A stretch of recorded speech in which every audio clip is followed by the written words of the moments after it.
마태복음 22장 1절 말씀입니다. 낮에 읽으신 말씀의 앞부분입니다. 22장은 같은데 1절서부터 14절까지의 말씀입니다.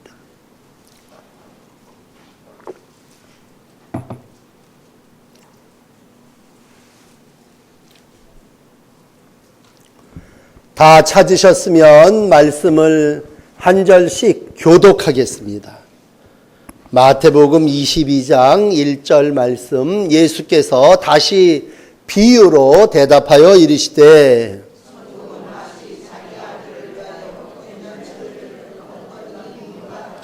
그 종들을 보내어 그 청한 사람들을 혼인잔치에 오라 하였더니 오기를 싫어하거늘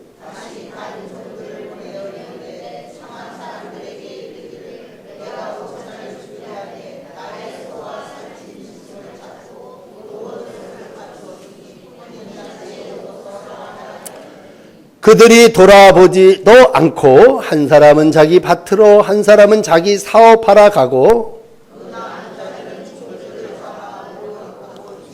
임금이 노하여 군대를 보내어 그 살인한 자들을 진멸하고 그 동네를 불사르고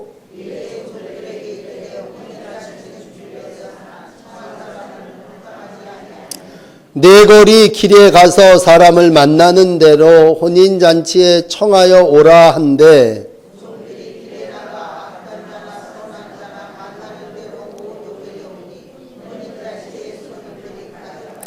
임금이 손님들을 보러 들어올새 거기서 예복을 입지 않은 한 사람을 보고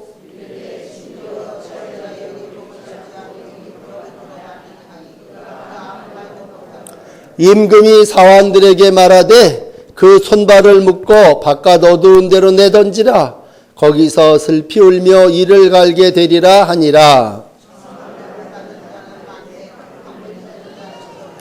아멘. 예수님께서 많은 비유의 말씀을 주셨습니다. 마태복음 22장에도 또 21장 앞에도 두 가지 비유의 말씀이 기록되어 있습니다. 그래서 21장 28절에 있는 비유부터 시작해서 새 쌍둥이 비유다 그렇게 말씀을 하고 있습니다. 비유가 세 가지가 똑같은 의미를 가지고 닮았어요. 우선 두 아들의 비유를 통해서 아들이 아버지의 뜻에 불순종하고 순종하는 그런 비유의 말씀을 합니다. 큰아들에게 포도원에 가서 일해라 그랬더니 가겠습니다. 그리고 말로만 그리고 가지 않습니다. 또 둘째 아들에게 똑같이 얘기합니다. 그랬더니 이번엔 둘째 아들은 싫어요. 그런 다음에 뉘우치고 갔습니다. 이게 두 아들에 대한 비유. 하나는 불순종했고 하나는 뉘우치고 순종했다는 그러한 얘기입니다. 또 33절 그 앞에 21장 33절에 보면 포도원 주인과 악한 농부의 비유가 들어 있습니다. 주인이 추수 때가 돼가지고 이제 열매를 거두러 갔더니 결국은 주인께 불충성하고 불순종하고 오히려 잡아 죽였다고 하는 그러한 얘기입니다. 오늘 읽으신 비유의 말씀 혼인잔치의 비유입니다.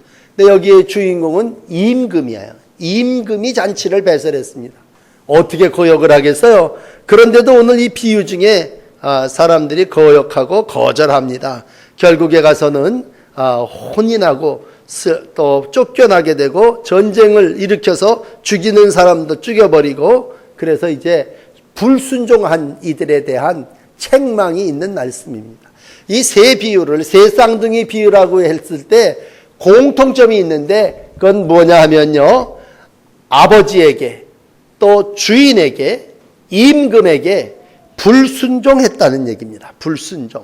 불순종이 계속 되어지고 있어요. 우리가 생각할 때 아버지 말에는 당연히 순종해야죠. 주인의 말씀에 종들은 순종해야죠. 임금의 초청에 모든 신하와 국민 백성들은 순종해야죠. 그런데 당연히 그래야 될 일인데 그렇지를 않습니다. 아버지 말도 안 들어요. 주인 말도 안 들어요. 이제는 임금 말도 안 들어요. 요즘 같은 세상은요, 임금도 아주 친구처럼 이름 부르고 욕하고 뭐 별의별 일들을 다 해요. 왜 그러느냐?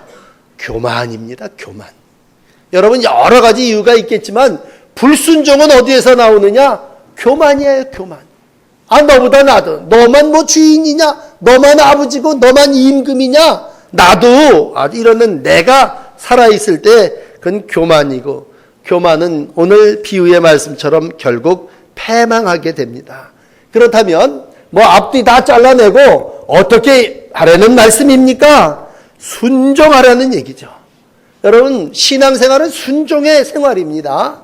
불순종하는 사람들은 아버지의 가르침, 뜻, 또 주인의 가르침, 또 왕의 명령 순종할 때 청함을 받은 사람은 많지만 택함을 입은 사람은 적으니라라고 할 때 순종하는 사람이 적다는 얘기고, 오늘 이 마지막 14절의 결론은 우리 모두로 하여금 순종하여 택함을 입은 자가 되라고 하는 권면의 말씀입니다. 그러므로 오늘 결론부터 여러분들에게 말씀을 드릴게요. 우리가 청함을 받은 게 자랑이 아니라 택함을 입은 마지막까지 순종하는 귀한 종들이 되시기를 축복합니다. 자, 이제 다시 처음으로 돌아가서 여러분 생각을 해보세요. 잔치를 왕이 배설했어요. 먹기도 어려운 시절이지만 그 얼마나 기다리겠어요. 잔치 먹자고 어떤 사람 3일 굶었대는데 이 사람들은 초청장을 이미 받은 사람이니까 왕하고 아주 굉장히 가깝다든지 왕만큼 모든 걸 혜택을 누리는 사람인 것 같아요. 그렇지만 그렇지 못한 사람은 남의 집 잔치라도 얼마나 가서 먹고 싶겠어요. 그런데 생각을 해보세요. 잔치를 배설했는데 오라고 초청도 하고 그랬는데 오늘 이제 본문에 잔치를 기본적으로 이해를 할 때 잔치는 뭐냐? 여러분들도 가끔 잔치를 이렇게 하시겠습니다만 잔치의 기본 근본 의도는 뭐냐? 베품입니다. 베품. 그래서 2절에 보면 잔치를 베풀다 그렇게 잔치를 베푼 어떤 임금과 같다.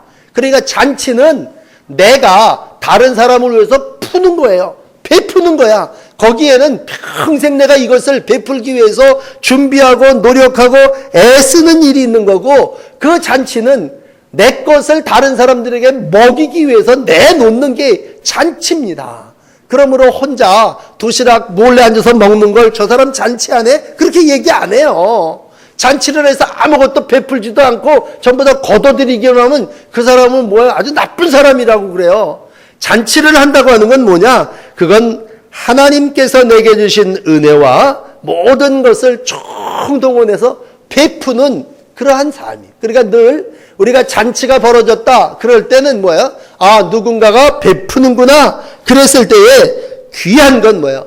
함께 동참해서 그 베품에 그 사랑을 기쁨으로 나누는 것이 잔치의 의미입니다.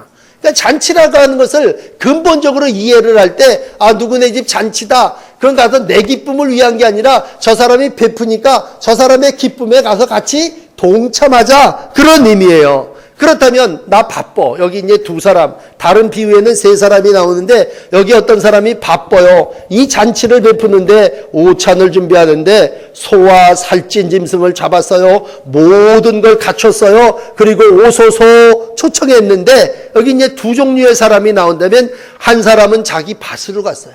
나 일터가 있으니까 여기 가서 일해야 된다. 한 사람은 자기 사업하러 갔어요. 5절이에요. 오라고 그랬는데도 돌아보지도 않고 자기 밭으로 자기 사업하러 갔어요. 이게 뭐예요? 그 잔치보다도 내 일이 중요하다는 거죠. 저 사람 어떤 사람이냐? 교만한 사람이에요. 우리가 세상을 살아나갈 때 잔치를 베풀 때 그 집에 가서 함께 먹고 마시고 축하하고 그러기 위해서는 뭐예요? 내 것을 비워놓고 거기로 가야죠. 잔치에 참여하는데 아무개 몇 시에 어디로 오십시오. 그러면 뭐예요? 그 시간 내 시간을 비우고 내 것을 하지 말고 그이의 기쁨, 그이의 시간, 그이가 원하는 장소에 가야지 함께 기뻐하는 거 아닙니까? 그런데 오늘 근본적인 신앙은 어디서부터 시작됐느냐? 이게 이제 천국의 비유인데 천국의 잔치. 우리 왕 대신 하나님이 잔치를 쭉 배설했을 때 거기 들어가려면 어떻게 하느냐? 여러분 내 집, 내 일, 내 사업, 내 소를 길러야 되고, 이런 내가 살아있으면요, 아버지, 하나님, 주인, 왕의 집에 참여할 수가 없는 거예요.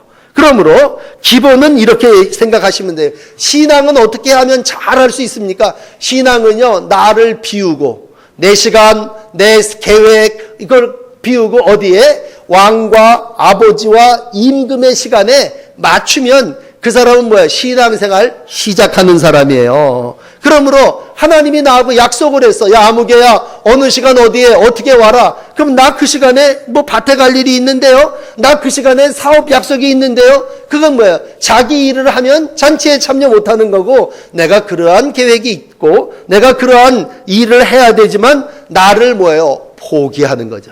나를 내려놓는 거죠. 이걸 우리 교회에서 비움이라고 얘기를 한다면, 신앙의 시작은 비움을 통해서 자기를 포기하고 하나님의 은혜에 참여하는 게 영적으로 하나님의 나라의 잔치에 참여하는 거고, 하나님의 기쁨에 동참하는 거예요. 그러려면 어떻게 해야 돼요? 나만 비워갖고 돼요? 내가 그 가르침에 복종해야 됩니다. 스케줄을 짜서 남으면 왕이요, 제가 가겠습니다. 그건 지가 왕이라는 얘기죠. 왕의 오명이 떨어졌다는 얘기는요, 내 모든 계획, 내 생각을 뒤로 하고 함께 그 자리에 참여하는 거예요. 앞에 사람들은 다 나는 뭐 밭으로 가고 사업하러 갑니다. 그러니까 한바탕 이제 군대를 보내서 동네도 불사르고 이렇게 난 다음에 내 거리 길에 가서 사람 만나는 대로 다 청하여 와라. 자격 없는 무자격자들이죠. 처음에 초청장 준 사람 아니에요. 그런데도 그 일을 다 오라 그랬더니 그 사람들은 뭐예요? 자기 일을 뒤로 하고 와서 잔치에 참여했어요. 그리고 함께 기뻐하며 그 사람들이 혼인잔치 손님들로 가득 찼다는 얘기입니다.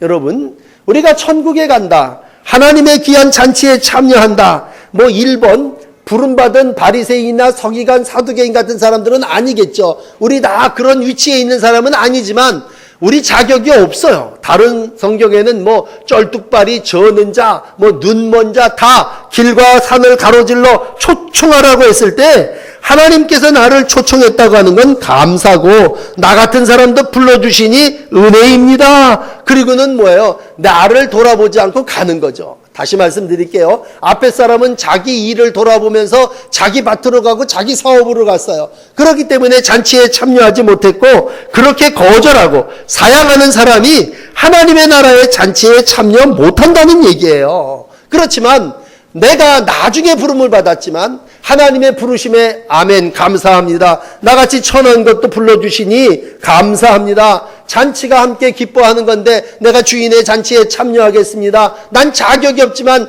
나를 불러주시고 나를 만나주시니 감사합니다. 은혜로서이다. 그리고 뭐예요? 내 일, 내 시간, 내 모든 걸 뒤로 하고 하나님 앞에 나가는 것이, 그게 만남이고 그게 기쁨이고 그것이 하나님께서 우리에게 잔치를 베풀어 주신 이유인 줄을 믿습니다. 그러므로 잔치는요, 함께 한다고.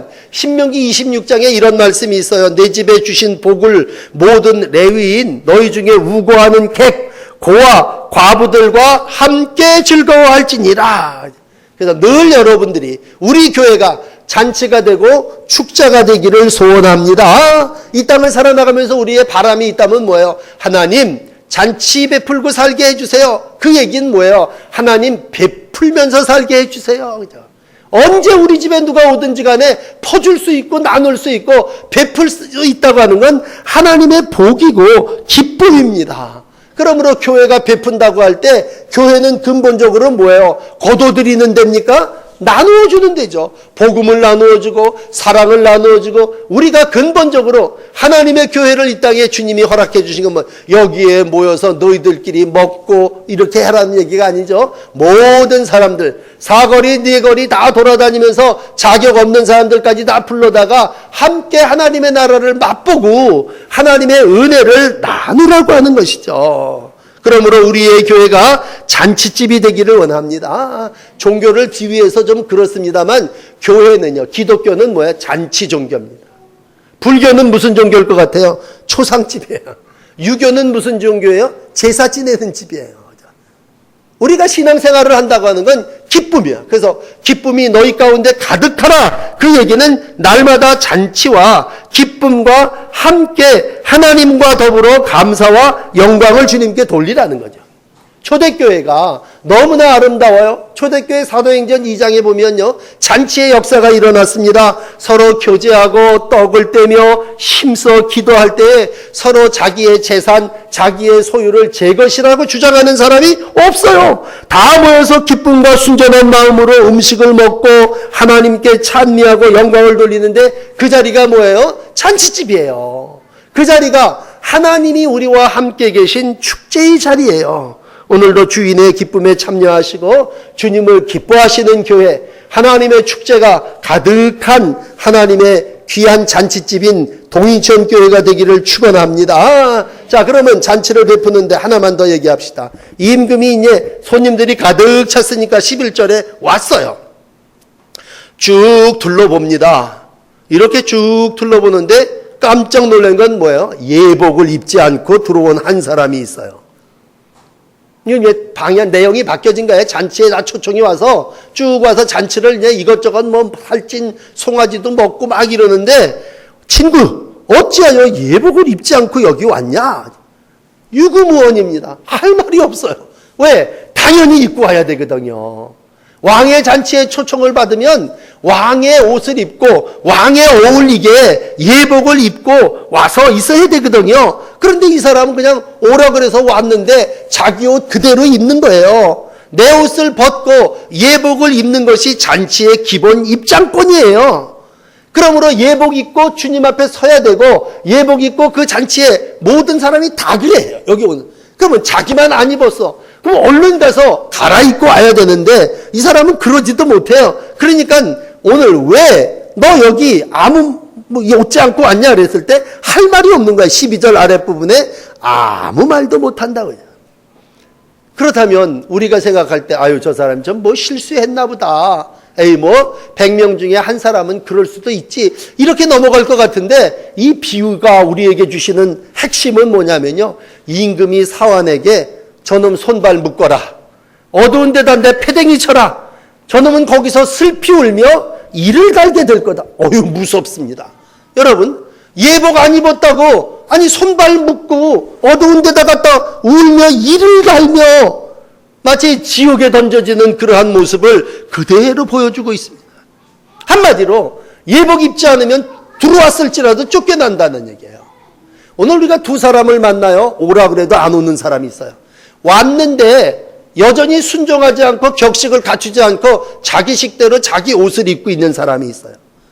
여러분, 오라고 초청했을 때 안 오는 사람도 군대를 보내서 진멸하고 동네를 불살라버리는 예도 있지만, 들어왔으면 끝까지 거기 식을 따라야 되고 순종해야 된다는 얘기예요. 여러분, 교회 들어왔으면 교회에 순종해야 되고, 우리가 왕의 잔치자리에 참여했으면 왕의 옷을 입어야죠. 왜 자기가 고집을 가지고 계속 자기 옷을 입고 있습니까? 예수를 믿었는데 어떤 사람이 세례를 받으랬는데 끝까지 안 받고 돌아가셔야죠. 그럼 왜 예수를 믿어 안 믿지?